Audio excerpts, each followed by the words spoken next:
So, in our previous videos addressing George Washington and his command, we've come to that point in the Revolutionary War. It's the late 1770s.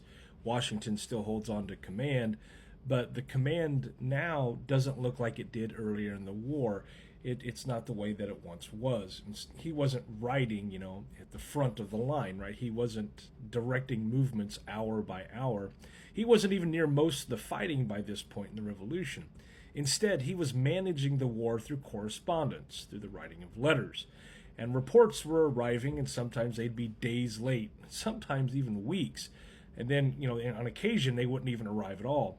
And by the time Washington could react, the situation would already be changing, right? Everything was so fluid. The battles would be over, all the decisions were effectively irreversible. And then consequences of those things were constantly unfolding.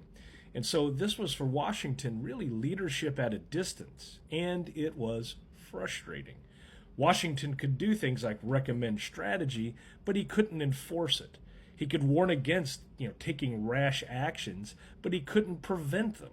He could ask for restraint, but he couldn't guarantee it.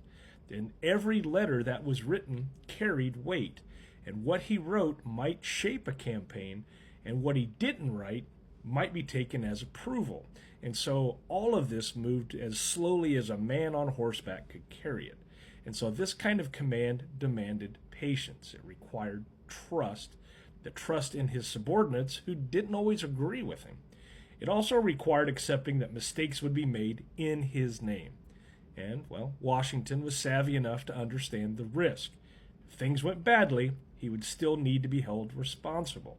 Not because he caused the failures, but because he was, effectively now the symbol of the cause, the symbol of the revolution.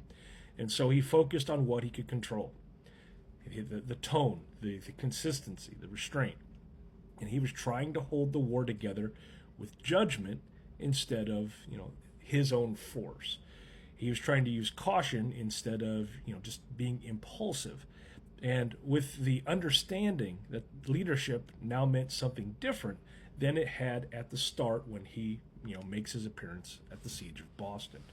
But because by this point in the war, Washington wasn't commanding battles. He was instead holding together a fragile coalition between the colonists and the French that was spread across miles, and it was bound more by trust than it was in his orders.